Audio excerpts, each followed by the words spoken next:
कौन यस। कर रहा हूँ मैं? 3, 2, 1 स्टार्ट। नमस्कार सभी दर्शकों का एक बार फिर से हम इन बीसीएन और सिटी न्यूज के इस महाचर्चा में स्वागत करते हैं। और जैसे कि कोरोना के पार्श्वभूमि पर हम कई कई विषयों पर बातचीत करते आ रहे हैं, आज का इस महाचर्चा का जो विषय है वो विषय है कोरोना और आधा अधूरा व्यापार। जी हाँ, ये एक अहम विषय हो सकता है आज के पार्श्वभूमि पर कि किस दौर से कोरोना के पार्श्वभूमि पर व्यापार उद्योग शुरू होने जा रहे हैं और उसकी क्या परिस्थिति रहेगी। इस महाचर्चा के आयोजन पर आज हमारे साथ में जो महानुभाव मौजूद है, मैं बारी बारी उनके पास में आना चाहूंगा। हमारे पास में है श्याम शर्मा सर। मैं श्याम शर्मा सर का इस गोष्ठी में संगोष्ठी में स्वागत करता हूं। श्याम सर, आपका स्वागत है। Thank you sir, thank you, thank you sir. आपका परिचय, आप सर आपका स्वागत है और आपका परिचय जानने के साथ में आपकी टिप्पणी भी इस विषय पर जानना चाहेंगे। सर, मैं Shyam Sharma, Maharashtra consumer product distributor federation का संगठन सचिव हूँ। जी, इस पे कोरोना और आधा अधूरा व्यापार पे क्या बोलोगे आप? कोरोना के ऊपर कैसा है कि अभी ये बीमारी तो जो है हमारे जीवन का अभिन्न अंग बन चुकी है। अब इसी के साथ जीना और इसी के साथ मरना है। तो हम लोगों को अभी आदत डालनी पड़ेगी, व्यापार भी चालू रखने पड़ेंगे और इसका जो है बचाव भी अपने आप को, खुद को अपने बचाव करना पड़ेगा। यानी जो भी व्यापार करना है तो खुद की सुरक्षा खुद के हाथ में रखकर ही अपने को काम करना पड़ेगा और इसकी आदत डालनी पड़ेगी। प्रशासन से आधे अधूरे व्यापार के पहलू और भी हैं सर, हम इस पर भी बात करना चाहते हैं। हम दूसरे हमारे जो चंदू सर इंट्रोडक्शन पार्ट कर लेते हैं सभी का, और उसके बाद में बारी बारी से इस विषय पर चर्चा करेंगे। हमारे दूसरे जो मेहमान है आज के वो है प्रवीण जी राउत, जो कि अध्यक्ष है केंद्रीय ग्राम सभा, प्रधान समन्वयक है पुलिस नागरिक समन्वय समिति भारत के। प्रवीण जी, आपका भी हम स्वागत करते हैं। धन्यवाद, सबका स्वागत है। प्रवीण जी, आप अपने बारे में आप हमारे दर्शकों को अपने बारे में थोड़ा सा बताइए प्लीज। जी देखिए, वैसे तो हम कृषि प्रधान देश के कृषि प्रधान परिवार से एक युवा कार्यकर्ता है और पुलिस नागरिक समन्वय समिति, पुलिस और नागरिकों के बीच में अच्छा अगर समन्वय रहता है तो वो समन्वय के माध्यम से हम नागरिक और शासन प्रशासन के साथ व्यवस्थित जुड़ाव कर सकते हैं और वो जुड़ाव में से नागरिकों को विविध फैसिलिटी से अवगत करा सकते हैं और मजबूती दे सकते हैं मूलभूत अधिकारों के अंगों से। तो ये काम पुलिस नागरिक समन्वय समिति का है। और केंद्रीय ग्राम सभा, पंचायत राज कायदे के अनुसार गांव में ग्राम सभा, वार्ड में वार्ड सभा, गांव में ग्राम सभा यानी गांव की संसद, वार्ड में वार्ड सभा यानी वार्ड की संसद, पावर टू पीपल यानी फंडामेंटल राइट जो है वो पूर्तता करने के लिए पंचायत राज कायदा पारित हुआ, वह संगठन के हम प्रमुख हैं और उस माध्यम से नागरिकों की सेवा और कर्तव्य पूर्तता चालू रहती है। जी जी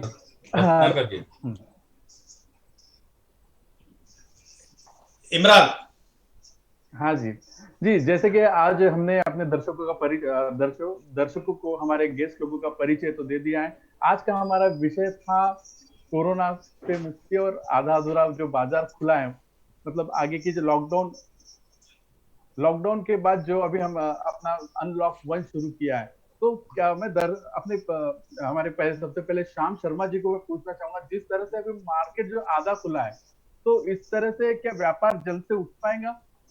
नहीं, एक्चुअली कैसा है कि हमारे को, मैंने बताया ना कि जिस टाइम पे पेशेंट की शुरुआत हुई थी तब हमने यहाँ पे लॉकडाउन किया था पूरे देश में जी। और जिस टाइम पे पेशेंट की संख्या ज्यादा हो गई है तब हम लॉकडाउन के अंदर किसी प्रकार की रियायत देने का प्रयत्न कर रहे हैं। यानी कहीं ना कहीं प्रशासन इस रूप में एक्सेप्ट करने लग गया है कि ये बीमारी लंबे दिनों तक चलने वाली है। हमारा कनेक्शन टूट गया शायद श्याम शर्मा जी के साथ। अब आज नेट का पूरा सुनील सर, मैं आपसे पूछना चाहूंगा यही प्रश्न कि जैसे लॉकडाउन अभी फिलहाल श्याम जी तो हमारे लाइन पे कट चुके हैं थोड़ी देर के लिए। सर, आप मुझे बताइए कि जिस तरह से आधा अधूरा मार्केट खुला है और ऊपर से कोरोना का डर लोगों में बसा है, तो कैसा रहेगा मार्केट?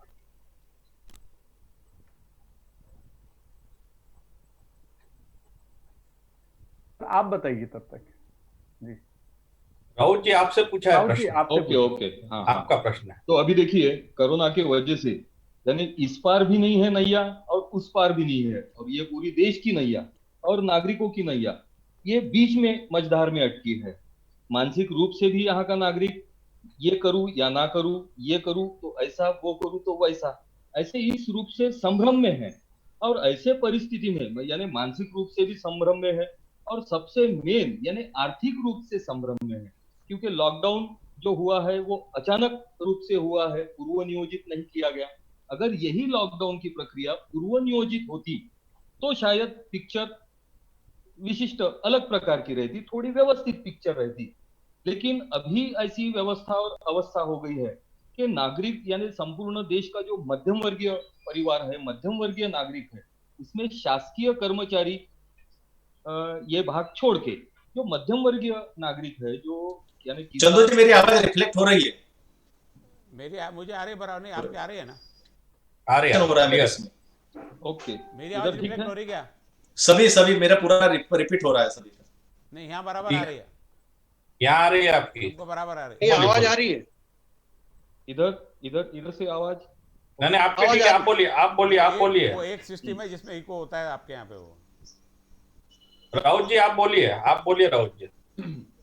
तो ऐसी अवस्था है, ये पूर्व नियोजित लॉकडाउन ना करने की वजह से संपूर्ण देश का जो मध्यम वर्गीय है, तो वो मध्यम वर्गीय इस पार भी नहीं और उस पार भी नहीं, उसकी नैया जो है फिर वो मानसिक रूप से हो या आर्थिक रूप से हो, वो मझधार में अटकी है।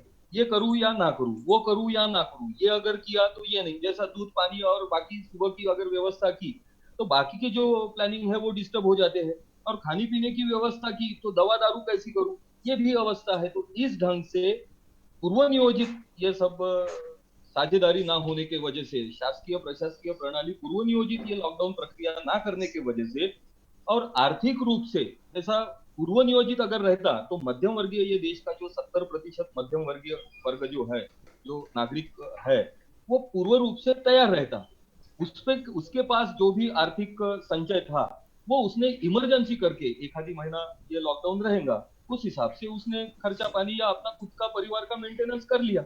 लेकिन उसके बाद अभी 2 महीने बढ़ गया, 2 महीने उसके पास जो ऑक्सीजन था, आर्थिक रूप का जो ऑक्सीजन था, जो जमा पूंजी थी, उसमें उसने दूसरा महीना भी एडजस्ट कर लिया।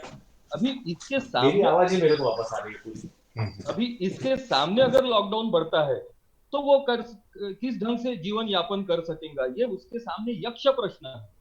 और इसी पीरियड में अगर व्यापार खुलते हैं तो अगर नागरिकों के पास अगर समझो समायोजित रकम नहीं है, सामग्री नहीं है, तो फिर व्यापारियों के पास वो कौन सा अर्थार्जन करेगा, किस ढंग से व्यापारियों के पास से कुछ साहित्य माल या खरीदी करेगा जिससे व्यापार बढ़े और चले। जी श्याम जी आप कट गए थे उस समय, बोलिए अब आप। सर कैसा है, मैंने बताया कि जिस टाइम पे पेशेंट की शुरुआत हुई थी अपने कोरोना की, उस टाइम पे हमने लॉकडाउन लगाया था जी। और आज जिस हालत में हम देश को देख रहे हैं, इसमें पेशेंट की संख्या हर जगह से कहीं ना कहीं बढ़ती जा रही है। और हम इस परिस्थिति में आ गए कि हमको व्यापार भी चालू करना है, क्योंकि अर्थव्यवस्था देश की जो है वो चरमरा रही है। तो कहीं ना कहीं प्रशासन ये मानने को तैयार हो गया है कि व्यापार भी चालू रखना है और कोरोना से भी लड़ाई लड़नी है। तो मानसिकता इसलिए बन गई है कि हमारे पास में शुरुआत में कोई प्रोविजन नहीं था, अगर ऐसी बीमारी आ रही है तो हमारे पास में इतनी व्यवस्था नहीं थी। आज सरकार ने अपनी व्यवस्था कर ली है, अब इसको जीवन का अभिन्न अंग बनाते हुए पेशेंट आएंगे और एडमिट होंगे और ठीक होके चले जाएंगे, इस रूप में लेते हुए व्यापार को चालू करना इसलिए जरूरी हो गया कि व्यापार चालू होगा तो जो व्यापारी है और व्यापार के साथ में जुड़ने वाला उसका लेबर वर्क, उनका पूरा अर्थ व्यवस्था बिगड़ी हुई है। तो ऐसी परिस्थिति के अंदर मेरा तो ऐसा एक सजेशन है कि सरकार ने सुबह 8 बजे से शाम को 5 बजे तक का व्यापार को पूरी तरह से सभी ट्रेड को चालू कर देना चाहिए, और जिस एरिया के अंदर पेशेंट निकले हैं उसका एक सीमित दायरा, यही तो किया है ना श्याम जी, सरकार ने यही तो किया है। नहीं, आज क्या हो गया, जैसे कि सपोज मैं अमरावती से बिलोंग करता हूँ, अमरावती में चित्रा टॉकीज के पास रहता हूँ। पर्टिकुलर एक एरिया ऐसी थी जहां से पेशेंट निकले थे और वहां से लेके चित्रा टॉकीज का डिस्टेंस बहुत ज्यादा है जी।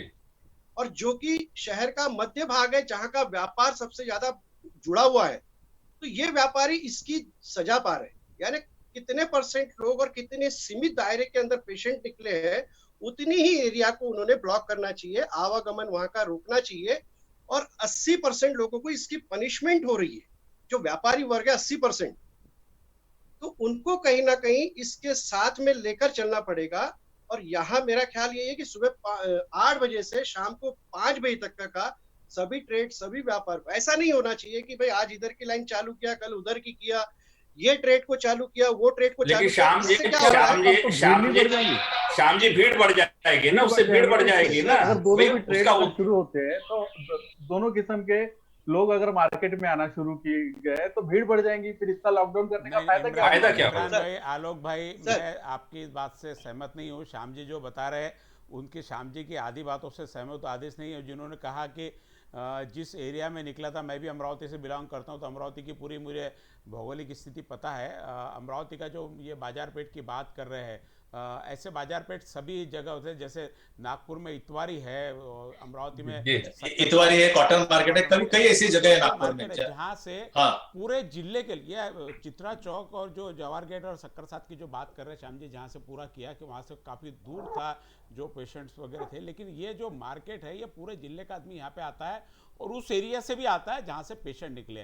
तो यहाँ ये एरिया एक संगम का एरिया है। तो प्रशासन ने अपनी वहाँ पे उस समय पूरी अमरावती की हिस्ट्री और भौगोलिक जानकारी रखते हुए उन्होंने, प्रशासन ने उस समय बहुत अच्छा निर्णय लिया, जिसका परिणाम है कि आज मात्र हम 200 सवा 200 तक यहाँ पे अटके। वहीं पास में आकोला देखो तो आज 700 के ऊपर वहाँ पे आंकड़ा जा चुका, 713 हो चुके हैं।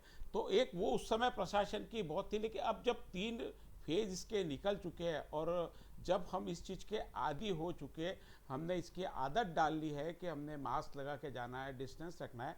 हमारा प्रश्न है कि कोरोना के साथ में ये तो जो बताया, और जो आप बता रहे थे कि भीड़ कम होती, घर से तो आदमी उतना ही निकलेगा जितना निकलना है। चाहे एक साइड की दुकान बंद रखो या 2 साइड की दुकान बंद रखो, उसमें ऐसा नहीं हो सकता कि भाई आज एक साइड की दुकान बंद है तो आधे घर वाले लोग निकलेंगे, आधे घर वाले नहीं निकले।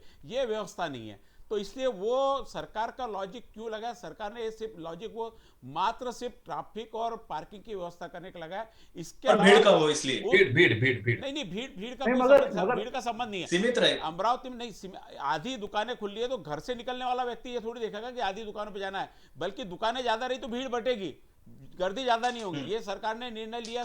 ये भी तो हो सकता है, अगर ये भी तो हो सकता है, अगर सोचने वाली दूसरी बात है, अगर किसी को फैमिली के कपड़े लेने हैं, एक दिन कपड़े की शॉप शुरू है, नहीं वो वैसा नहीं ना, वैसा नहीं रखा हुआ है। एक साइड में कपड़े की भी है, वहाँ ग्रोसरी की भी है, रेडीमेड की भी है, बर्तन की भी शॉप है, ऐसी है वहाँ पे। श्याम जी का बोलना सेंट्रल, आप एक सेंट्रल मार्केट की बात कर रहे हैं और श्याम जी नहीं, मुख्य मार्केट में ये सारी आमने सामने, बाकी जगह सब बाकी जगह ओपन है, बाकी जगह प्रॉब्लम ये। मुख्य बाजार पेट जो था, जो बंद करके रखा था एक प्रतिबंधित क्षेत्र करके, सभी जगह ऐसी स्थिति है। तो आमने सामने रखने में लोग घर से कम निकलेंगे, ये कहां से दिमाग में आई सरकार के? पता नहीं। लोगों को गाइडलाइंस दी गई है चंदू, जिसमें लोगों को बताया गया है कि ये ऑड और इवन का जो बताया गया है ऑलरेडी बताया। आलोक जी, ये व्यापारियों के लिए है, जनता के लिए, नागरिक के लिए नहीं है कि भाई आप घर से एक दिन मेल निकले, एक दिन फीमेल निकले, ऐसा नहीं है। लेकिन दिक्कत ये होना था एंड ऑफ द डे इसमें भीड़ कम होना। हमने सरकार को सजेशन दिया था इसमें, जब जैसे मैं अमरावती की बात करूं तो अमरावती की भौगोलिक स्थिति पता है, आलोक को पूना की पता है, इमरान को नागपुर की। हमने किया था मुख्य मार्केट में यदि आपको ये करना है तो 2 व्हीलर पे टोटल बंदी ला दे। वहां पे जाने पे आप 2 व्हीलर पर बंदी डालने से ऐसा होगा कि जिसको बहुत ज्यादा जरूरत रहेगी वही मार्केट में आएगा, पैदल कोई इतनी दूर आएगा नहीं। हमारे पास में बहुत बड़ा मैदान है, पार्किंग के लिए बहुत बड़ा मैदान है, पार्किंग में वहां बंदी करना, बंदिश रखना और उस बंदिश का पालन करना, ये भी तो अलग सब्जेक्ट है सर। नहीं, ये तो देखो साहब, रोड आपने पैक कर दिया तो गाड़ी अंदर जाएगी नहीं, कोई बहुत आसान है। 2 व्हीलर बैन करना मुख्य बाजार पेट में एकदम आसान चीज है। और एक साइड की दुकान चालू रखना, एक साइड मार्केट में गर्दी उतनी रहेगी, सिर्फ आपको गाड़ी खड़ी करने के लिए सामने की लाइन होना और एक लाइन, इस चीज के लिए मुझे लगता है, इसके अलावा कोई दूसरा कारण लगता नहीं है। गर्दी मार्केट में कम नहीं होनी, और धीरे धीरे क्या, जब हमको इसको आदत डालनी ही है, लोग तो आएंगे आएंगे, लोगों को रहने का ढंग सिखाना है, चलने का ढंग सिखाना है, ये व्यापारी और सारे समाज सेवक के साथ में होगा। अब रही कि क्या हम वो धंधा कर पाएंगे जो पहले करते थे, क्योंकि सबको खर्चे उतने सारे लगे, दुकान के सारे खर्चे उतने, कहीं आप नौकरी से लोगों को निकाल नहीं सकते, कितने लोगों को निकालेंगे? भले आपको वो दे 5% संख्या लाभ, क्या 95% लोगों को आप निकाल देंगे? नहीं। तो ये सारी चीज़ों को रखते हुए ये सारी चीज़ें रखनी है। अब इस चीज़ को हम कम से कम कैसे हो, और जब है कि हमने पिछले भी डिस्कशन में लगी, कोरोना एक ना एक बार सबको होना ही है, तो एक बार जिसको हो गया वो इससे निपट जाएगा। सर ये आधे अधूरे व्यापार की परिस्थिति में चंदू जी निपट जाएगा का मतलब थोड़ा सा आप क्लैरिफाई कर रहे हो। एक इंपॉर्टेंट विषय, कोरोना जिसको हो गया वो कोरोना का योद्धा बन गया, वो खुल के ऐसा बोलिए आप निपट गए, बोले निपट गए तो भय हो जाएगा लोगों में। जो आधे अधूरे व्यापार की जो बात करें, इसमें अहम मुद्दा ये भी हो सकता है, होता है कि इसके डिमांड और सप्लाई, हम वित्तीय ट्रांजैक्शन की अगर बात करें तो आने वाले समय में जो डिमांड और सप्लाई की गैप है वो भी तो बड़ी विचित्र परिस्थिति में पड़े। इसका उदाहरण मैं राउत साहब ने बहुत अच्छे से क्लियर किया कि लोगों के पास पैसा ही नहीं है तो दुकानें खोल के करोगे क्या आप? बराबर है, वो बराबर है। एक मार्केट खुलेगा, उदाहरण आपके साथ मैं उदाहरण शेयर करना चाहूंगा। आज हम एक जगह पे विजिट करने गए थे जहां पर उनका फार्म है, पूरे 5 एकड़ में उन्होंने बैंगन के बहुत सारे पेड़ लगा के रखे हुए हैं, ऐसी सब्जी भाजी लगा के रखी है। तो ये विजन क्या रहता कि जून जुलाई अगस्त में शादियां होगी, फेस्टिवल्स आएंगे, तो बहुत सारी सब्जियां बेची जाएंगी। अब ये माल तैयार हो जाएगा, लेकिन जहां पर आप 50 से ज्यादा लोगों के साथ में शादियां अटेंड नहीं कर सकते, आपके यहाँ गणपति महालक्ष्मी का अभी तक कोई विजन नहीं है। ऐसे परिस्थिति में एक सप्लाई का आपका मटेरियल सब तैयार है लेकिन उसकी डिमांड ही नहीं रहेगी। तो ऐसे में भी तो वित्तीय व्यवस्था और ये आधे अधूरे व्यापार की जो बात कर रहे हैं, ये आधे अधूरे व्यापार पर इसका भी तो असर पड़ेगा ना सर, डिमांड और सप्लाई का। बहुत क्यों शांत सर आप? नहीं, अभी जो अनलॉक करने की बात चल रही है, जहां धीरे धीरे व्यापार खोला जा रहा है, ये लोगों के मन से डर निकालने के लिए है। लोगों लेकिन व्यापार का कोरोना का डर निकलेगा साहब तो लोग शादियों में भी जमा हो गए। सरकार भी धीरे धीरे बदलेगी। जहां 5 लोगों को पहले परमिशन दी जाती थी, आज सरकार ने 20 और 50 तक ले गए। जहां मार्केट बंद किया था वहां एक साइड का मार्केट खोलने की बात चालू है। अब पहले कंटेनमेंट जोन बड़े होते थे, अभी 4 घरों 5 घरों में हो गए। ये धीरे धीरे व्यवस्था सुधर रही है और इस चीज की बोला ना कि 95% लोगों को इससे नुकसान नहीं है। 5% लोग, वो भी किसी और अन्य बीमारी से ग्रसित है, उनके लिए ज्यादा खतरनाक है ये। तो उनको सेव करने के लिए हम हमारी पूरी अर्थव्यवस्था और सारे 95% का रोजगार तो खराब नहीं कर सकते ना।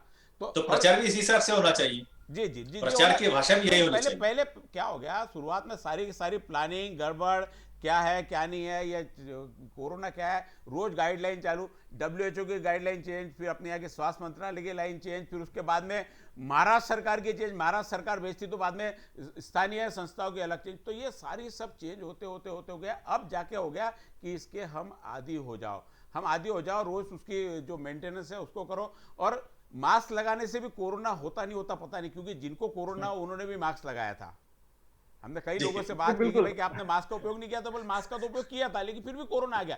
लेकिन इसका मतलब ये नहीं, बचाओ फिर भी होगा।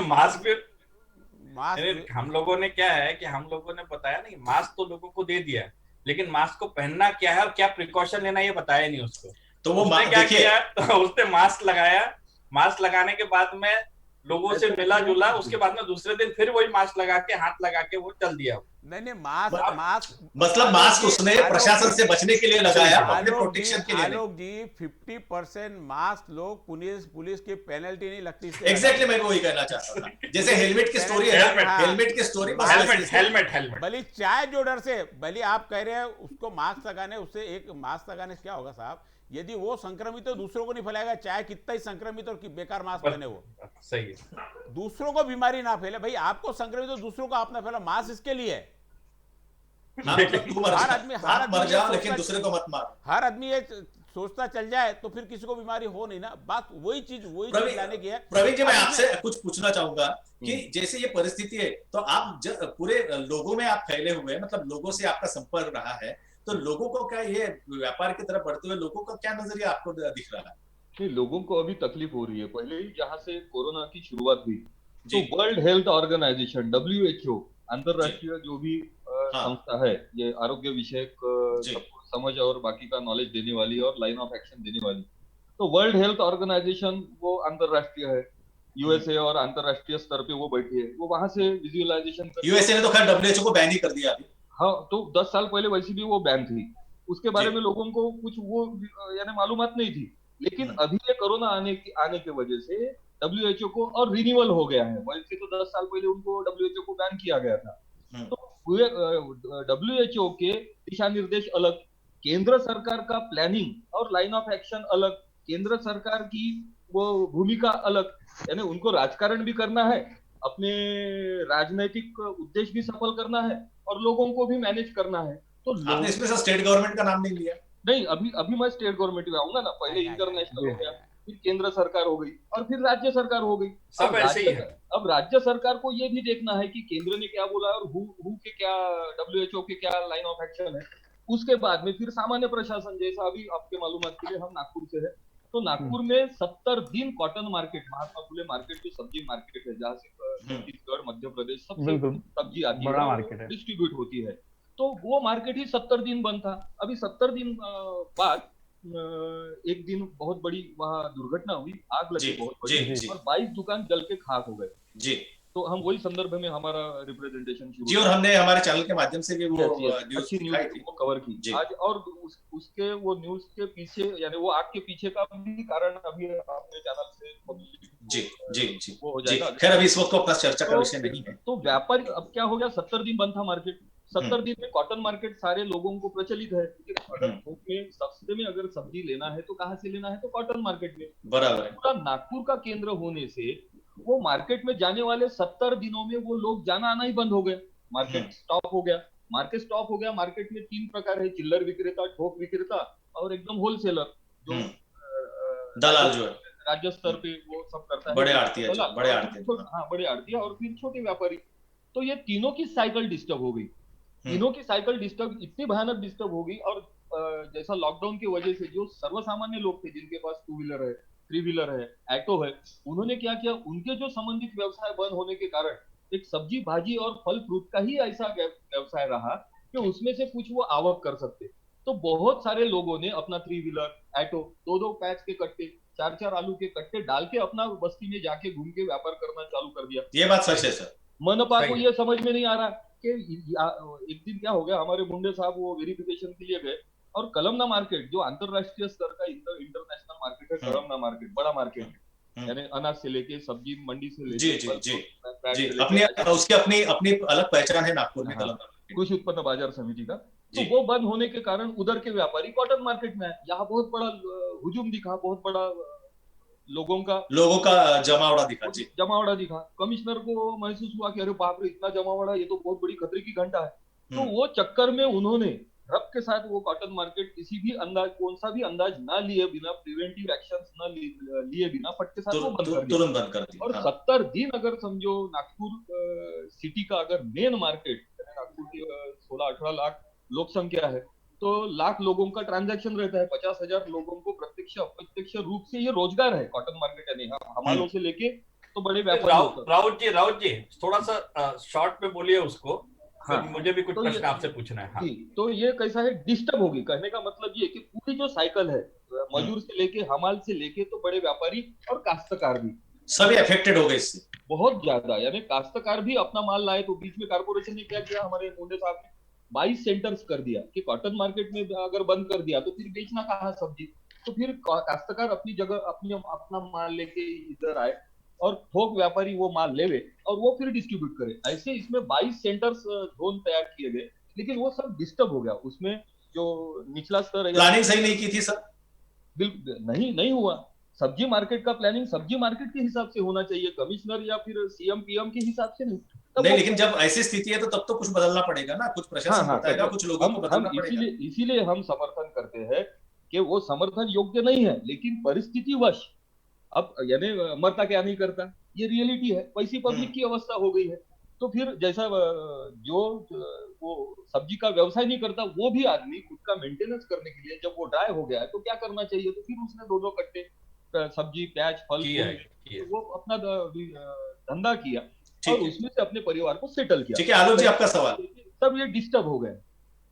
आलोक जी, आपने जो चीजें बताई है, ये ना केवल नागपुर की थी, ये पूरे देश की और पूरे महाराष्ट्र की ये स्थिति थी। इस प्रकार का उसमें हुआ ये था कि आपको मैं थोड़ा उसमें और जोड़ दूं। उसमें हुआ क्या था कि कुछ कोरोना पेशेंट या कुछ व्यापारियों को कोरोना हो गया था। अगर मैं भोपाल की बात करूं, मुंबई की भी बात की, मुंबई की बात करूं, भोपाल की बात करूं, इंदौर की बात करूं, नवी मुंबई की बात करूं, तो ये हुआ था। इसके कारण बाजार में उनको बंद करना पड़ा था। और एक व्यापारियों में उस समय की जो न्यूज चैनलों पे जब चल रहा था सब चीजें, तो एक डर का माहौल वैसे ही था। और उस समय ये सब चीजें, तो एक डिसीजन लिया गया कि क्यों ना बाजार बंद कर दिया जाए। एक मेरा प्रश्न आपसे ये है कि कल जो सरकार ने निर्णय लिया है, किसानों के हित में एक बहुत बड़ा निर्णय लिया है, तो उसके बारे में आप क्या कहेंगे? निर्णय ये है कि अब बीच के लोगों को वो करते हुए हम लोग डायरेक्टली किसान जो है हमारा, किसान जो है वो डायरेक्ट अपना माल जो है वो बेच सकता है, कहीं भी जा सकता है और ऑल इंडिया में कहीं भी बेच सकता है। तो क्या क्या बोलना है आपका इस निर्णय के बारे में? नहीं, वो यानी अब ये कहेंगे कि वो well begun is half done, संपूर्ण तो नहीं है, लेकिन ये अच्छी शुरुआत है।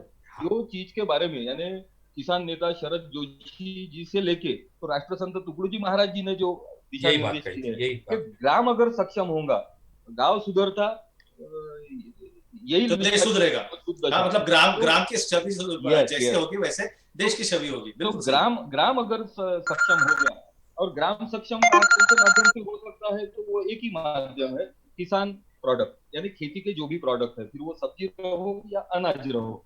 तो सब्जी के बारे में केंद्र सरकार ने जो निर्णय लिया, तो अभी तक वो कौन सा कायदा, तो वो कायदे के अनुसार बिचौलियों को दूर करना ये ऑब्जेक्टिव है। अभी तक के ये था कि मैं किसान हूँ, मैं मेरी फसल का, मेरे पास में ये डिसीजन नहीं था कि मैं इसको कहाँ बेचूं, और मूल्य इसका निर्धारण की पावर नहीं, वो भी मेरे पावर में नहीं था। हल्दीराम वाला 1 रुपए का आलू, हल्दीराम कंपनी 1 रुपए के आलू के चिप्स बना के he can sell it with in 10 rupees, 10 रुपए में एक आलू। लेकिन काश्तकार को जो तकलीफ होती है, जो उसका खर्चा होता है, वो खर्चों के अनुसार उसकी सही कीमत उसको नहीं मिलती, उत्पादन शुल्क उसका वसूल नहीं होता, और उसी के चलते काश्तकार माइनस रहता है। उसी के चलते आपका मानना है ये स्वागत योग्य स्टेप गवर्नमेंट का था? Well begun is half done, यानी ये अच्छी शुरुआत है। ऐसी ही अगर बाकी की चीजों में, फसल के बारे में, अनाज के बारे में अगर सरकार और एक एक कदम आगे बढ़ता है, देर आयु दुरुस्त आयु, कोई हरकत नहीं।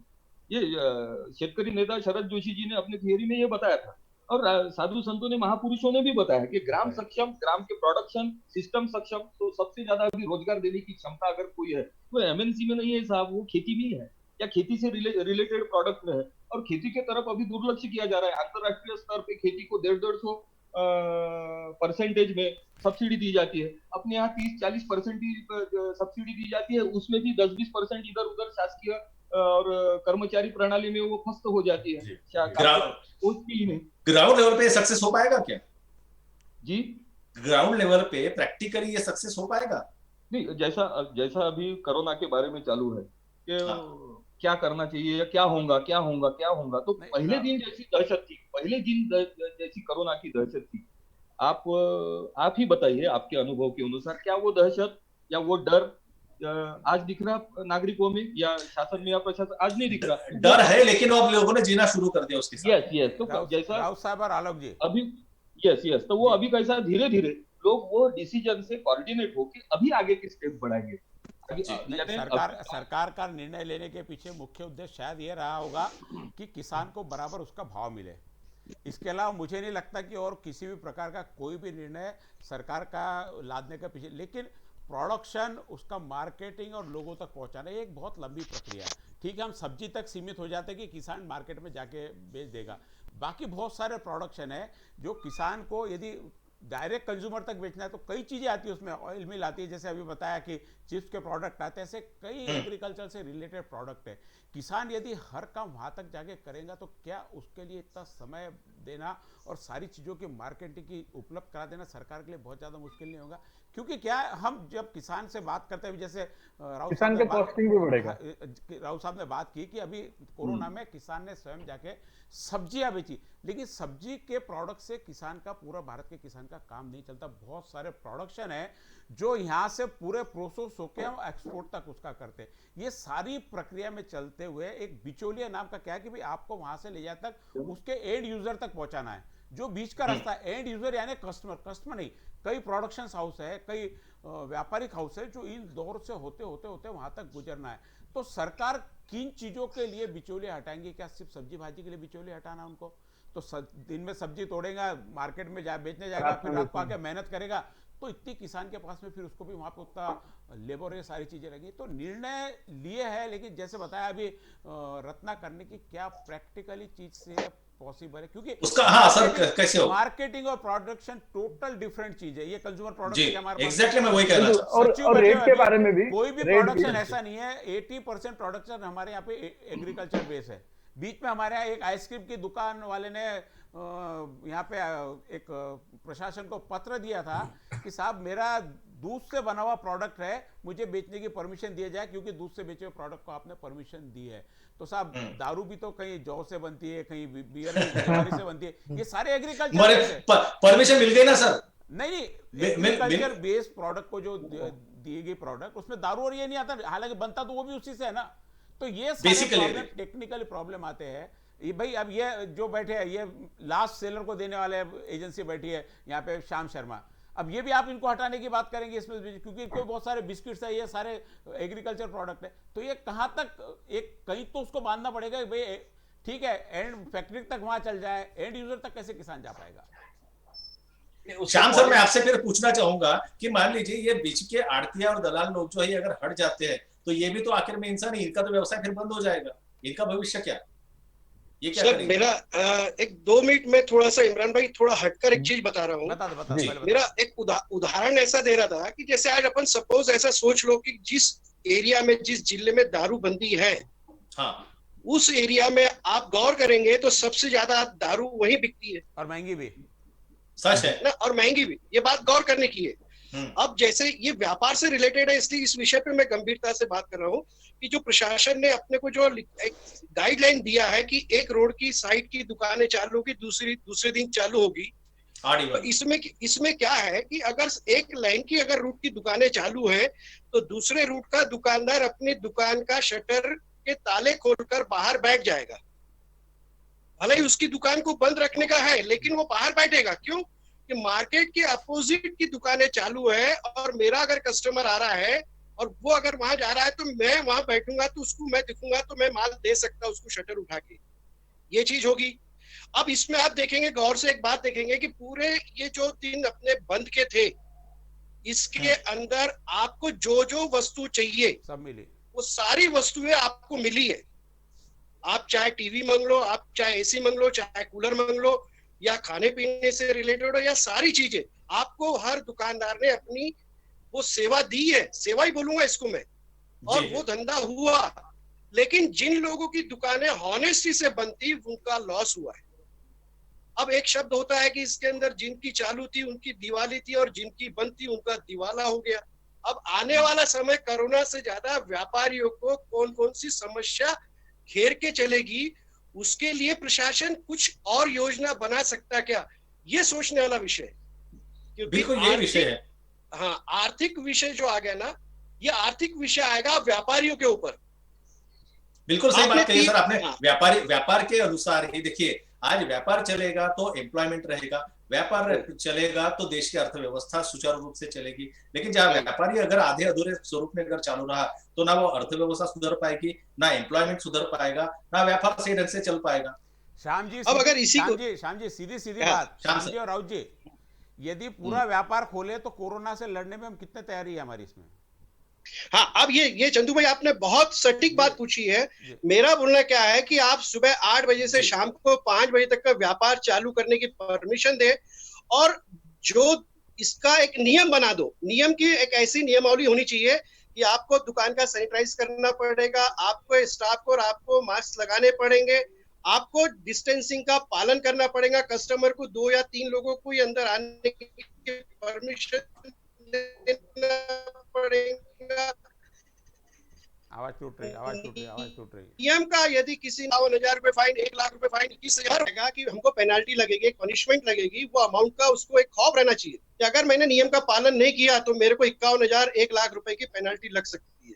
तो इसमें क्या होगा, व्यापारी अपने आप को भी सुरक्षित करेगा और कस्टमर को भी सुरक्षित करेगा और स्टाफ को भी सुरक्षित करेगा, और धीरे धीरे हम व्यापार को वापस से अपनी गति में ला सकेंगे, क्योंकि नियम बनाने पड़ेंगे।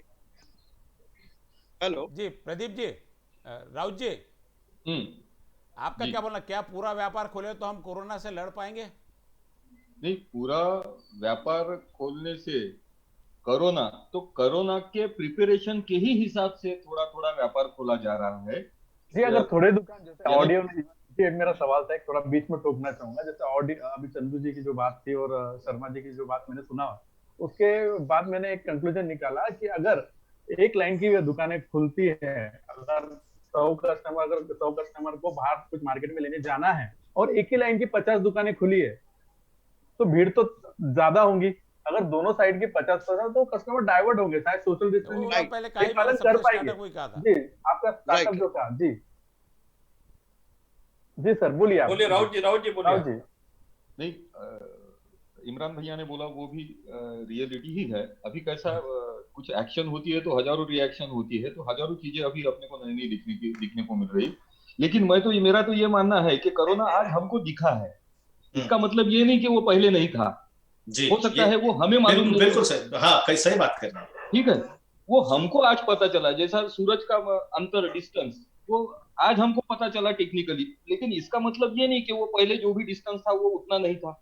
उतना ही था। हमारे साथ में हमारे तो ये भी नहीं पुराणों में पता हमने कि पढ़ा भारत नहीं में था। कितने लोगों को हो चुका है। यस यस, कहने का मतलब ये है कि व्यापार अभी पब्लिक मेंटलिटी के हिसाब से धीरे धीरे धीरे खोला जा रहा है। वो समय की मांग है। एकदम से खोला तो कोरोना और उसके साइड जो इफेक्ट अपने को भी मालूम नहीं है, उसके बैड इफेक्ट अपने को मालूम नहीं है, सरकार को भी मालूम नहीं है। इवन आपके मालूमात के लिए मैं बताता, अभी भी अपने पास आयुर्वेदा है, अपने पास जड़ी बूटी की बहुत सारी सामग्री है, होम्योपैथ्स का अपने पास, यूनानी का अपने पास, होम्योपैथिक्स की है ना, अपने पास सब ये प्लस है। लेकिन just we are not utilizing. और बेसिकली इंडियन लोगों की इम्यूनिटी अच्छी, इसीलिए बचे हैं हम लोग, इसीलिए बचे हुए हम लोग। Yes yes yes.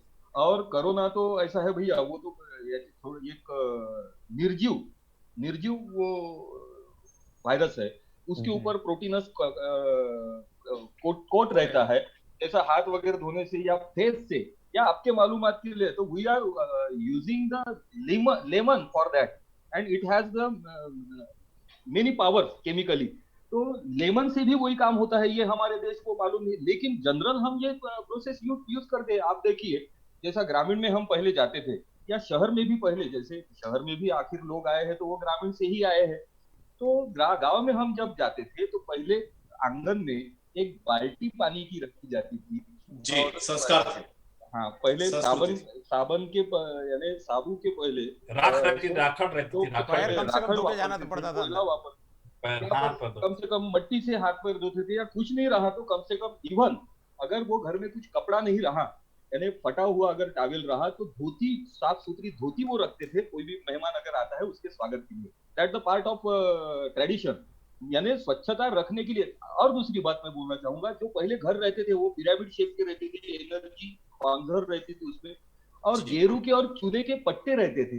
तो जो काम नींबू कर रहा है, जो काम लेमन कर रहा है, वही काम वो चूने के CISF4 उसका केमिकल फार्मूला है, तो वही पट्टा वो काम करता था।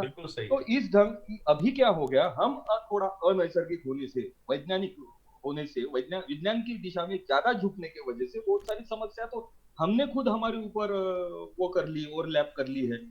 तो ऐसे परिस्थिति में और नॉर्मल स्थिति में आने के लिए, जैसा भगवान श्री कृष्ण ने बोला है कि स्थित प्रज्ञ रहो, स्थित प्रज्ञता बोली गई है कि दुख में भी ज्यादा दुखी नहीं होने का, या सुख में भी ज्यादा सुखी नहीं होने का। वही थियरी को भगवान बुद्ध ने सम्यक दृष्टि, सम्यक ज्ञान, सम्यक आचार, सम्यक विचार बोला है, यानी मध्यम मार्ग। तो मध्यम मार्ग ही वापरने का प्रयास, अपने अपने उद्देश्य सफल करते हुए, जैसा वो अपना उद्देश्य के हिसाब से वो मध्यम मार्ग वापरने का और थोड़ा थोड़ा कवर करने का प्रयास कर रही है उनके लेवल से।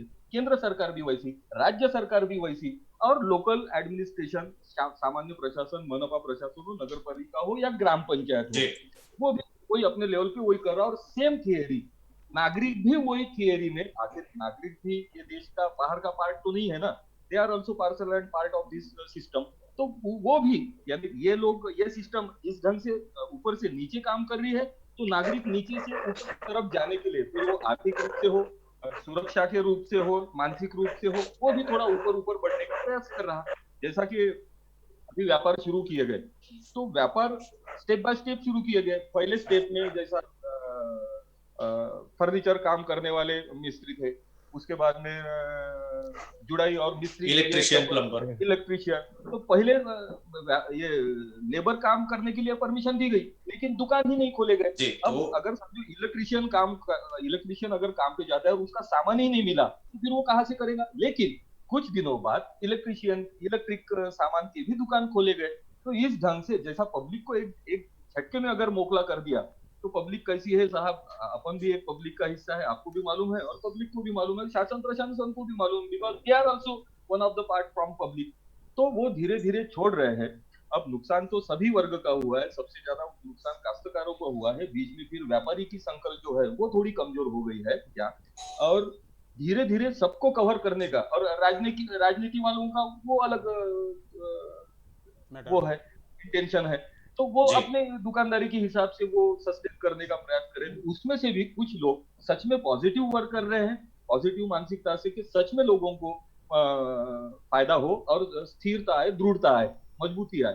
तो मानसिक रूप से लोग अलग डिस्टर्ब है, सामाजिक रूप से लोग अलग डिस्टर्ब है, और तांत्रिक रूप से और व्यापारिक रूप से लोग अलग डिस्टर्ब है। इस ढंग से कोई यानी कुछ वर्ग, जैसा राजनीतिक वर्ग, व्यापारी वर्ग और सामाजिक वर्ग, तीनों तरफ से प्रयास कर रहा है। सब by the people, for the people, to the people हो रहा है, लेकिन पीपल अभी भी डिस्टर्ब है, यानी नागरिक जो है वो डिस्टर्ब है। राव साहब जी, आपने बताया कि हम वापस पुराने युग की तरफ कोरोना हमको ले जा रहा है, जहाँ पहले हम थे परंपराएं हाथ धोने की, साफ सफाई की, संस्कार की तरफ पूरा जा रहा है साहब। वो युग से और आज के युग में बीच का भी एक युग गया है। बीच का युग ऐसा आपको याद होगा 1980, 82, 85, 98, 90 कि आपको टेलीफोन लेना होता तो आपको आमदार के कोटे में से मिलता था। आपको एक स्कूटर लेनी है बजाज की या वेस्पा की, तो उसका नंबर भी आपके पास में रहे, नंबर भी आया तो आपको 4 से 5 हजार रुपए मिल जाते थे।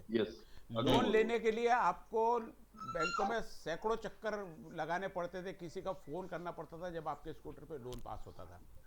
ये उस समय की बात है जब हम सारी ये प्रथाएं पूरी यूज करते थे कम खर्चे में, क्योंकि हमारे पास में कोई सुविधा थी नहीं, तो हम हमारा खर्चे कम। अब लेकिन टेक्नोलॉजी और सारी चीज़ों को पहुँचते ग्लोबलाइजेशन चक्कर में आज हम पूरे के पूरे किस्तों के अंदर बन गए बराबर, और जो व्यापार का फैलाव किया हमने उस सारी किस्तों को पटाने के लिए आज इतना बड़ा सारा व्यापार करके रखा। अब ये व्यापार कोरोना के साथ में चलाना है हमको, तो जो बीच का पीरियड हमारा गया जिसमें हमको लोन लेना सिखाया, जिसने हमको एडवांस बनना सिखाया, जिसने हमको विलासिता सिखाई, जिसने हमको शौक सिखाया, जिसने सारी चीज़ें, जिसकी ताकत साइकिल की नहीं थी, कभी साइकिल नहीं हुआ करती, जहाँ उसके घर में 4 व्हीलर खड़ी होती है बराबर, उस सारे 4 व्हीलर के चुकाने में, घर को चुकाने में, बाकी चीज़ों पूरा कमाई उसकी किस्तों में चल जाती है। ये किस्तें ईज ऑफ एक्सेस बताया गया इसमें बराबर, ये सारी किस्तें जो बीच का पीरियड गया, उस पीरियड से इस पीरियड का बीच का पीरियड वापस रिवर्स नहीं आ सकता। या तो हमको पूरा बैक में जाना है कि भाई हम शादीशुदा हो जाओ वापस, या अभी के इसमें जियो तो पूरे कोरोना के साथ में जियो। तो ये जो पीरियड है हमारा, अभी हमारा वो पीरियड है जो हम वापस इतना पीछे नहीं जा सकते जितना सरकार भी बता रही है। जैसे आपने भी बताया कि हमको सारे वापस वैसे संस्कार लाने पड़ेंगे, मुंह पे मास्क बांधना पड़ेगा, कम खर्चों में काम करना पड़ेगा, फंक्शंस नहीं करने पड़ेंगे, फंक्शंस नहीं होंगे, शादी नहीं होंगे, इवेंट्स नहीं होंगे, तो साहब आपका व्यापार कहाँ पे है? एक शादी का इवेंट हमारे देश में ऐसा है जिससे 50% व्यापार चलते पूरे के पूरे। शादी का इवेंट आज आपको ठीक है 50 लोग तो परमिशन हो सकता, हम तो मान रहे हैं कोरोना के साथ में रहते रहते वापस नॉर्मल 6 महीने 8 महीने में सारी चीजें वैसी की वैसी हो जाएगी जैसे पहले थी। क्योंकि क्या है, कोरोना एक बार आपको हो गया तो आप उसमें मजबूत बन गए, तो बोल ही रहे हैं डॉक्टर पहले से बोल रहे हैं, एक बार आपका कम्युनिटी आपकी इम्यूनिटी पावर बढ़ गया है, वापस आपको डबल होने के चांस नहीं रहते। मे बी हो सकता नहीं होता, मिनिमम। तो हम बार बार ये बोलते क्यों नहीं एक बार सबको कोरोना होने दिया जाए, जैसे अमेरिका चंदू भाई आपने जो एक बहुत अच्छा मुद्दा उठाया कि हम लोग इतना पीछे नहीं जा सकते। एक्चुअल में इसमें मैं थोड़ा सा आपको मैं जोड़ दूं कि हम लोगों के साथ में सबसे बड़ी दिक्कत क्या है कि हम लोग जो रहना चाहते हैं इंडिया में, सब चीजें इंडियन है, लेकिन हम कॉपी करना चाहते हैं वेस्टर्न की। दिक्कत वहां, या तो हम पूरा वेस्टर्न में सुविधाएं मांगते तो हमको पाकिस्तान दिखाते नहीं। अभी मैं आपको बताऊं ना कि या तो आप पूरा वेस्टर्न बन जाइए तब चलेगा, या आप इंडियन रहिए। अब क्या है, अपनी स्थिति क्या होगी, ना इंडियन है ना वेस्टर्न है। मैं आपको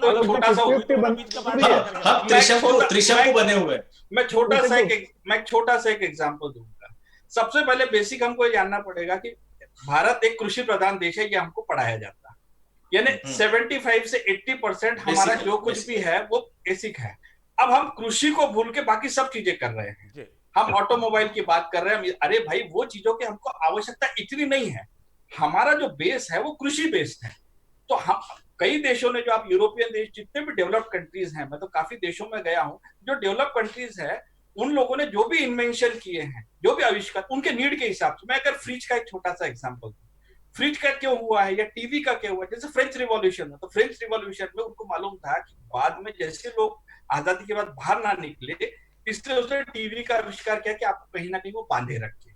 हर एक इन्वेंशन के पीछे कुछ ना कुछ चीज हुई है। हमारा बेस क्या है? कृषि है। हमने कृषि पे कभी ध्यान नहीं दिया, हम सब बाहर की चीजों को करते रहे। मैं छोटा सा एक एग्जांपल आपको दूं, हम लोग दंत मंजन करते थे पहले।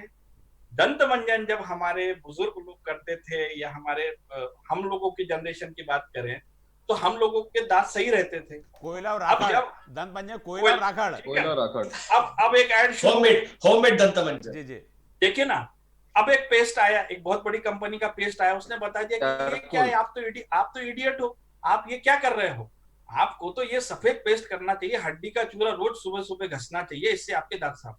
अब ये जो चीज आई, तो अब हमारी जनरेशन, अब जो यंग जनरेशन आ रही, इनको अगर आप साइंटिफिक रूप में अगर कोई एक्सप्लेन करते हो, वो तुरंत मान जाएंगे चीजों को। हम अगर, मेरे बेटा ये नहीं करना, आप ये करिए, बोले अरे क्या बात कर रहे हैं आप, ये इडियोसिटी वाली बात कर रहे हैं।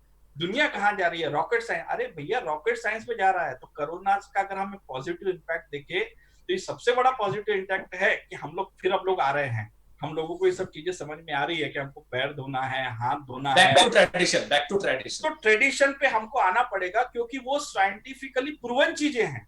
नीम के दांतों, नीम की पत्तियां खाना है, वो साइंटिफिक है। वो हमारे पास में कम से कम ऐसे 12 पेड़ हैं जो हम लोगों ने आइडेंटिफाई कर लिए हैं, जो 24 घंटे ऑक्सीजन देते हैं।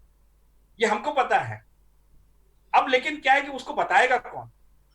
हम लोग क्या गए? हम लोग कैक्टस पे गए। नहीं सब वो कैक्टस ठीक है, हम तुलसी भूल गए, हम नीम भूल गए, हम बबूल भूल गए।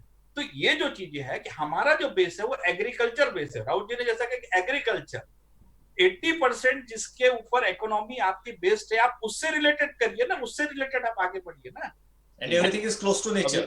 अभी जापान अभी मैं प्रवीण सर, मैं आपको बताना चाहूंगा, हमारे पास में आखिरी के 5 मिनट बचे हुए हैं। हमको अपनी कंक्लूजन की बात 1 मिनट, आपके पास में समय 1 मिनट में आपको अपना कथन जो है कहना है, कंक्लूजन के पार्ट। हाँ प्रवीण सर, आपसे शुरुआत करते हैं। अपना विषय था कोरोना और आधा अधूरा व्यापार जी। तो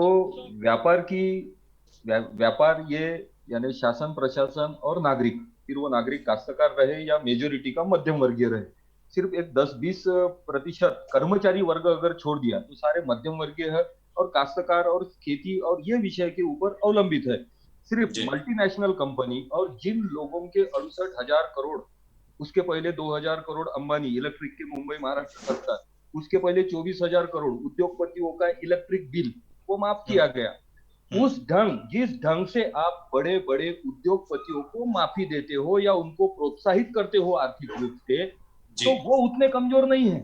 लेकिन जो कमजोर तबका है, जो पोटेंशियल रखता है, जैसा काश्तकार तबका, उसको आप उसका मूल्य भी नहीं दे रहे। जो मूल्य उसको तैयार करने में लगता है वो भी मूल्य उसको नहीं दे रहे। वैसा ही मिडिल क्लास जो भी व्यापारी है, मिडिल क्लास व्यापारी एकदम मध्यम वर्गीय, छोटा छोटा व्यापार करना, खुदरा व्यापारी जिसको हम बोल सकते हैं, तो उसको भी सक्षम करने के लिए ये एक माध्यम है। एक छोटी सी बात मैं बोलना चाहूंगा साहब, ये देश का अगर अर्थ यानी आर्थिक, अगर खून, रक्त जिसको बोलते हैं, वो सूत्र संचालन जो होती है वो नस नाड़ी है, वो हार्ट पंपिंग स्टेशन है आठवड़ी बाजार।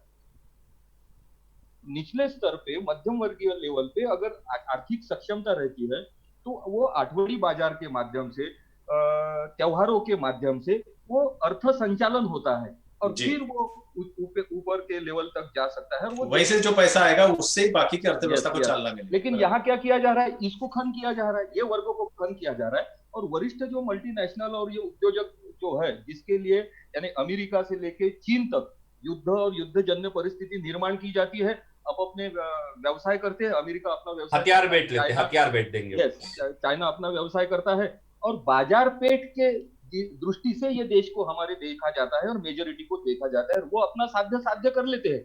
लेकिन वो व्यापार में सबसे बड़ा अगर मरण होता है तो वो मध्यम वर्गीय अपना काश्तकार वर्ग और देश के नागरिकों का होता है। तो शासन प्रशासन और हम नागरिकों ने भी ये भूमिका की तरफ ध्यान देना चाहिए। ये हमारा प्रतिनिधित्व, जैसा अपना मीडिया चैनल है, तो मीडिया वर्ग ने भी ये ध्यान में रखना चाहिए कि ये निचला तबका जो है, मध्यम वर्गीय और काश्तकार, खेती से रिलेटेड मध्यम वर्गीय व्यापारी, ये अगर सक्षम होता है तो ऑटोमेटिक बाकी के जो ऊपर तौर पर जो है सक्षम म्हण है कि तळ्यात राहील तो मळ्यात येईल, तो तले में रहेगा तो मले में यानी खेती में आएगा। बराबर। ये चीज अगर होती है तो वो हमने भी, यानी सामाजिक दायित्व रखने वाले सभी और आर्थिक रूप से जो सक्षम लोग हैं, वैचारिक रूप से जो सक्षम लोग हैं, उन्होंने भी ये बात ध्यान में देना चाहिए। और उसी ढंग से अगर व्यापारी सूत्र संचालन में राजनीतिक बदल होते हैं तो वो देश की मजबूती रहेंगे। बहुत बहुत शुक्रिया आपका। मैं अब सीधा चलूंगा श्याम सर की तरफ। श्याम सर, आपकी अंतिम टिप्पणी, ये पॉजिटिव मोड में जाने के लिए क्या परिस्थिति हो सकती है इस व्यापार वर्ग को और पूरे व्यापार व्यवस्था को इस कोरोना के संक्रमण से निकालते हुए आगे की परिस्थिति क्या होगी सर? सर, मेरा तो जो बोलना है वो यही है कि अगर सरकार चाहती है कि व्यापारी वर्ग को, अगर उसने, जैसे आप एक छोटी सी बात बताता हूँ कि 20 लाख श्याम जी बोलते जब उनका खुद तो मोबाइल का प्रॉब्लम है, बाकी टाइम बराबर रहते। करोड़ का पैकेज घोषित किया गया था जिसमें ये काफी मदद कर व्यापारी वर्ग और गृह उद्योग अलग हो गया। जो 1 लाख म्यूट चला गया, म्यूट हो गया सर आपका mobile. Shyam ji mobile mute हो गया। हाँ बोलिए श्याम जी, बोलिए।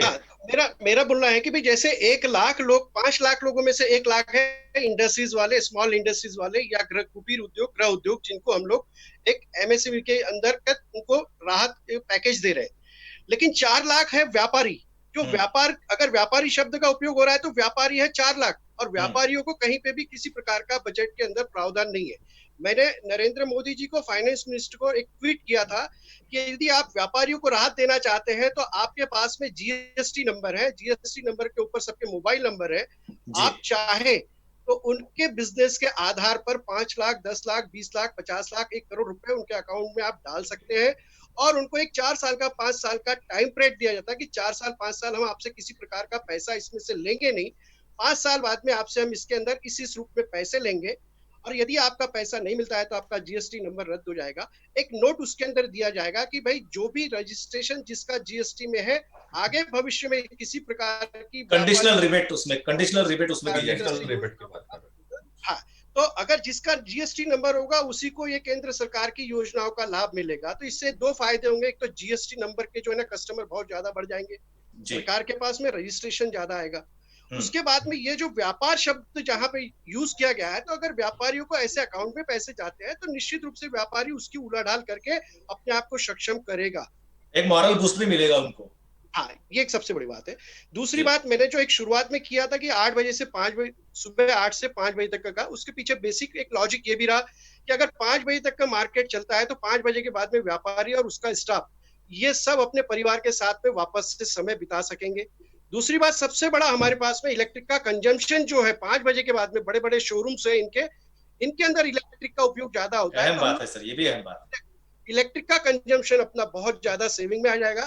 तो गवर्नमेंट को ऐसी नीतियों को अपनाना पड़ेगा जिससे आम भी, और आम के आम और गुठलियों के दाम, ये सब। बहुत बहुत धन्यवाद श्याम सर। और कुछ कहना चाह रहे थे आप? बस सर, इमरान सर, मैं आपने शुरुआत में आपका इंट्रोडक्शन दिया था कि आप कुसुमकर के साथ में आपका इतने साल का ये रहा, तो पुनीत कुसुमकर ये मेरे बहुत अच्छे मित्र हैं। हम लोग लाइव पे, श्याम जी हम लोग लाइव पे है, हम लोग बिजनेस पे बात करते हैं। यस। इसके बाद में मैं आलोक सर आपके पास में आना चाहूंगा। श्याम सर ने जो बात कही थी, मुझे याद है अपने प्रीवियस डिस्कशन में भी आपने सरकार को यही सुझाव देने की कोशिश की थी कि कहीं ना कहीं जो है जीएसटी में अगर डायरेक्ट रिबेट अगर व्यापारियों को मिलता है तो उससे स्थिति को सुधार हो सकता है, व्यापार मजबूत होने में, व्यापार आर्थिक व्यवस्था को चालना देने के लिए ये एक अच्छी चालना हो सकती है। आपकी अंतिम टिप्पणी आलोक सर। मैं कोरोना के बाद के भारत को जो देख रहा हूँ उसमें मैं सिर्फ 2 चीजों के ऊपर फोकस करूंगा। एक तो हम लोगों को, हमारे किसानों को और हमसे कृषि रिलेटेड बिजनेस को हमने बहुत ज्यादा हाईलाइट करना है जी, क्योंकि ये हमारा बेस है, नंबर 1। दूसरी, जहां तक व्यापारियों की बात है तो व्यापारियों को, जिस समय हमने एक और डिबेट में व्यापारियों के साथ बात की थी, तो व्यापारियों को आप लाइसेंसेज राज से दूर कर दीजिए जी। हमारे व्यापारी इतने स्ट्रांग हैं और इतनी उनकी कैपेसिटी है कि अगर आप उनसे उसको दूर कर देते तो खुद अपने आप ऊपर जाएंगे और देश को उबार लेंगे। तो ये दो चीजें अगर होती है मेरे मानने में, फाइनेंशियल असिस्टेंस देना है नहीं देना है ये तो सरकार का और डिबेट का विषय है, लेकिन मैं चाहता हूँ कि कम से कम जो इमीडिएटली जो कर सकते हैं, हाँ, कि जो अफसर लोगों का इंटरफियरेंस जो है कि टैक्स वाला आ रहा है, ये आ रहा है, ये सब चीजों को आप दूर करिए। कृषि के साथ में जो है, जो अभी जो एक पॉलिसी जो सरकार ने ली, इसको और आगे बढ़ाइए। तो हमारा बेस है 70-80% जो बेस है, उससे रिलेटेड हम जब आगे जाएंगे। आज हमको कोरोना ने भी जो बचाया है कि आज जो हमारे गोदाम, हमारे किसान भाइयों ने जो गोदाम खोल करके रखे थे, इसलिए आज हम लोगों को ये बिल्कुल सही बात किया आपने। हाँ, दूध अनाज का भंडार था, दूध हमारे पास में था, इसलिए हम लोग बचे हैं। तो हम लोगों को उनको धन्यवाद देना चाहिए। और कोरोना के बाद के भारत में इन लोगों ने जो योद्धाओं ने हम लोगों के लिए किया है, यही योद्धा भारत के विकास में आगे तक हमें ले जाएंगे। ऐसे बहुत बेहतर बात कही आपने। मैं सीधा चलूंगा चंदू सर के तरफ। चंदू सर, आपकी अंतिम टिप्पणी चाहूंगा सर। जो आज का अपना विषय है कोरोना और आधा अधूरा व्यापार। आधा अधूरा व्यापार से मतलब है कि व्यापारी कहीं तो भी परेशान है, उसको पूरी तरह से छूट नहीं मिल रही। सबसे पहले श्याम जी ने कहा, आलोक जी ने कहा, सबसे पहले तो सरकार ने, जो भी सरकार है, ये अभी की नहीं, जो भी सरकार है, उसने व्यापारी को अपनी गुड लिस्ट में रखना कि यह भी देश की आर्थिक व्यवस्था में एक बहुत बड़ा हिस्सा है। कहीं पर भी व्यापारी को कहीं मान सम्मान कहीं नहीं है। किसी के पास जाते तो बाहर बैठना पड़ता है। उनको लगता है कि व्यापारी हर तरफ से टैक्स की चोरी करता है, ये करता वो करता, किसानों को चूसता है, उसको चूसता है। एक बात अभी बीच में चली थी कि व्यापारी 2 रुपये किलो तेल ज़्यादा बेच रहा है, वो 2 रुपये किलो शक्कर ज़्यादा। ये सारी जो भावनाएं सरकार के तरफ से लाके और एक व्यापारी और जनता के बीच में एक जो दूरी बनाई जाती कि व्यापारी को एक विलेन के रूप में पेश किया जाता। एक तो सबसे पहले ये पॉलिसी बदलनी चाहिए कि जो सबसे बड़ा टैक्स पेयर सबसे ज़्यादा देता व्यापार यदि आज जैसे श्याम जी ने बताया कि लॉकडाउन के पीरियड में भी किसी को किसी सामान की कमी नहीं गई, चाहे उसने रिस्क लिया हो, चाहे उसने डंडे खाए हो पुलिस के, चाहे जो किया, आपके घर तक वो सामान पहुंचा के दिया। दूध से लेके फ्रिज, टीवी, पंखे तक भी। लोगों के पंखे भी बिक रहे हैं तो लोगों ने उसको सुधार के दिया, वाइंडिंग वायर लगा तो दुकान खोल के रिस्क लेके दिया। व्यापार की नीति थी नहीं, लेकिन आपको उस समय सेवा का कार्य मिला हुआ है। अब आज जब हम व्यापार की बात करते हैं और आधे अधूरे व्यापार की बात करते हैं तो निश्चित रूप से ये कहीं सर्वाई होने वाली बात नहीं है। आप जिस देश में रह रहे हैं जहाँ 130 करोड़ की जनता है यहाँ पे, और ऐसे बीच में हम आप छोटी छोटी चीज़ों को दोगे परमिशन, तो बाकी लोग सर्वाई कैसे होंगे? क्योंकि जब तक डर रहेगा मजदूर आपके पास वापस नहीं आएगा। आपको मजदूरों को वापस लाने के लिए यहाँ का डर निकालना पड़ेगा कि व्यापार सुखरूप चालू है। यहाँ पर पूरा व्यापार खोल के, हाँ, आप बिना वजह घूमने पर पाबंदी लगाइए, घूमने के रिस्ट्रिक्शन लगाइए, लेकिन व्यापार को पूरी तरह जैसे था वैसे मुक्त कर दीजिए। व्यापारियों के ऊपर जिम्मेदारी डाल दीजिए कि साहब आपको ये चीज मेंटेन करना है, नहीं मेंटेन किया तो आप उनको पेनल्टी कीजिए। व्यापारी पेनल्टी भरने को रेडी है। सड़कों की भीड़ कम कीजिए। सड़कों पे भीड़ कहाँ से होती? मैं किसी व्यवसाय के खिलाफ नहीं बोलना चाहता हूँ। जैसे अभी श्याम जी ने शुरुआत में बहुत अच्छा उदाहरण दिया था कि हमारे यहाँ सड़कों की भीड़ क्या है, सब शोरूम तो सारे बंद कर दी, दुकानें सारी बंद है, लेकिन सारे सामने हॉकर्स बैठे हैं। हॉकर्स रेडीमेड भी बेच रहा है, आम भी बेच रहा है, सब्जी भी बेच रहा है, हर दुकान। अब जब मार्केट खुलेगा तो इन हॉकर्स को हटाने में सरकार को कितना परेशान जाएंगे, सरकार ये चीज़ नहीं समझ रही, क्योंकि अपना धंधा कोई भी नहीं छोड़ना चाहेगा। कहीं कोई नियम, मैं तो शुरुआत बताया ना कि ये जो मेन मार्केट है यहाँ पे आप टोटली व्हीलर्स का जाना बंद कर दो तो भी बहुत बड़ा कंट्रोल आपको हो जाता है। एक दूसरा कारण है, पेट्रोल भी कम जलेगा उससे, और लोगों के साइकिल में अवेयरनेस आएगी, टू व्हीलर अंदर नहीं जाएगी, तो हो सकता है रश भी कम हो जाए। और व्यापार पूरा खोल देना चाहिए। आधे अधूरे व्यापार में एक बार, क्योंकि जैसे बताया कि मैंने कोरोना के साथ में कैसे रहना, कोरोना से घर में कैसे खुद ठीक हो सकते। कोरोना अभी सर्दी खांसी होती, 50% लोग सर्दी खांसी होने में डॉक्टर के पास नहीं जाते। 2 दिन उकाला पिएंगे, काढ़ा पिएंगे, बफारा लेंगे, ओढ़ के सो जाएंगे और साहब घर में ठीक हो जाता है। और किसी को एक छींक भी आई तो डॉक्टर के पास चले जाता है। तो कोरोना से भी अब मान रहे हैं कि जहाँ दवाखाने में जाके ठीक ही उसकी इम्यूनिटी पावर बढ़ा के खुद ही ठीक हो क्या रहा। जो गोली आप दवाखाने में उसको दे रहे हो वो प्रिस्क्राइब करे तो घर पे भी वो ले सकता है ना। उसको विटामिन की गोली लेनी है, काढ़ा पीना, ये करना घर पे। तो सारे पेशेंट दवाखाने में ना भर के उसके कोई प्रॉपर की ये है ना, ये कौन से लेवल पे दवाखाने में जाना चाहिए इसकी गाइडलाइन तय होना चाहिए, कौन से लेवल के पेशेंट, क्योंकि धीरे धीरे म्यूट होते जा रहा है ना, एक दूसरे से ट्रांसफर होते होते खुद ही कमजोर हो जाता है, आखिरी वाले को इफेक्ट ही नहीं करता है। मुझे भी कोरोना हुआ होगा पता नहीं। तो सरकार ने WHO मंत्रालय के पीछे नहीं जाते हुए एक्चुअली ग्राउंड लेवल पे लोगों के क्या प्रॉब्लम है वो देखते हुए अपनी गाइडलाइन जारी करे और पूरे व्यापार को खोल दे। लोगों में विश्वास बनाएं। अभी कोई दुकान खोलता है तो दूसरे दिन उसके यहाँ सील करने पहुंच जाते हैं, अरे भाई क्यों खोला, क्या नहीं खोला, उससे कुछ काम होगा। कई दुकानें कहीं भीड़ नहीं होती तो भी तुम्हारे परमिशन नहीं बैठती, अरे जहाँ भीड़ नहीं है, जहाँ वो नहीं होता, उसको दुकानों को मुक्त खोलने दो। वहां पे भी अभी भी सारे दिन भर में अफसर राज ये खत्म करना चाहिए। दुकान खोल रहा है तो उसको सहयोग करो कि तुम बराबर सहयोग हो गया, तुम्हारे पुलिस वाले खड़े करते कि तुम्हारे भीड़ जमा नहीं होगी, ये सहयोग करो व्यापारी को। व्यापारी अकेला है जो पूरी देश की अर्थव्यवस्था पूरा सुधार सकता है। बिल्कुल सही कहा आपने चंदू जी। मैं कंक्लूडिंग टिप्पणी के लिए इमरान की तरफ चलूंगा। इमरान, कुछ कम शब्दों में आपको अपना बयान रखना है, समय की बहुत कमी है हमारे पास। जी बिल्कुल, जैसे अपना आज का विषय था कोरोना और आधा अधूरा व्यापार, मेरी लास्ट की टिप्पणी यही है कि सरकार और शासन और प्रशासन को दोनों भी जिस तरह से व्यापार खोलने की बात हो रही है, तो व्यापारी भी किस तरह से व्यापार खोले इसके, और जैसे चंदू जी ने बताया, आलोक जी ने बताया, सबका एक सार एक ही आ रहा था कि व्यापारी को भी छूट देनी चाहिए। जिस तरह से पिछले 2 महीने से व्यापार पूरी तरह से बंद है, वो जितने पीछे आए हैं, अगर व्यापार ठीक से नहीं खोल पाएंगे तो दिक्कतें बहुत जाएंगी।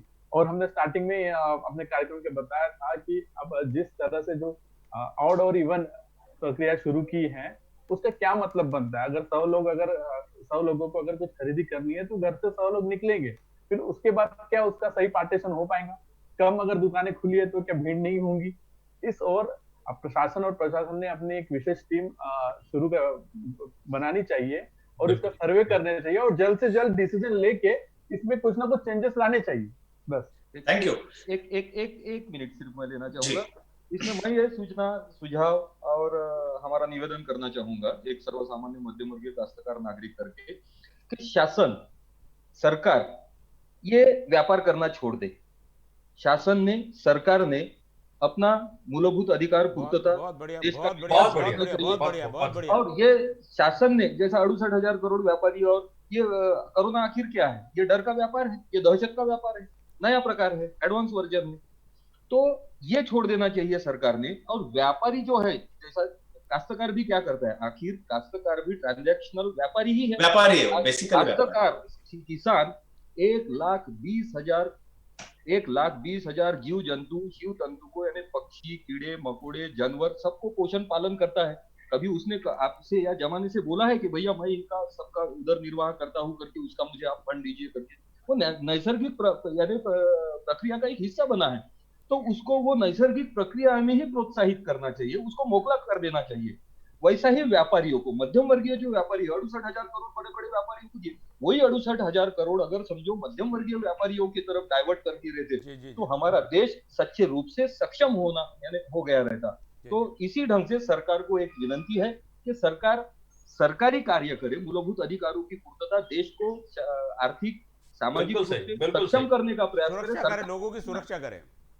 सरकार व्यापार ना करे, व्यापारियों के ऊपर छोड़ दे। व्यापारी इस देश का छोटा रहे या बड़ा रहे, सक्षम रहे। उद्योग बहुत अहम बात आपने प्रवीण जी चलते चलते जो आपने हमें बताई, बहुत ही अहम बात है। और चैनल के माध्यम से प्रशासन तक भी ये बात पहुंचेगी कि सरकार ने व्यापार नहीं करना चाहिए और व्यापार जो है व्यापारियों को ही करने देना चाहिए। मराठी में एक कहावत है कि केल्याने होत आहे रे आधी केलीची पाहिजे। कहीं ना कहीं तो इस शुरुआत को करना पड़ेगा, इस आधे अधूरे व्यापार को पूर्ण रूप से रूप देना पड़ेगा। हमारी ये कोशिश थी आज की महाचर्चा में कि इस आधे अधूरे व्यापार को कोरोना के संकट से किस तरह से परिपूर्ण किया जाए। मैं सभी पैनलिस्ट का एक बार फिर से तहे दिल से शुक्रिया अदा करता हूँ। कल अगले विषय के साथ में, एक नए विषय के साथ में फिर हम दर्शकों के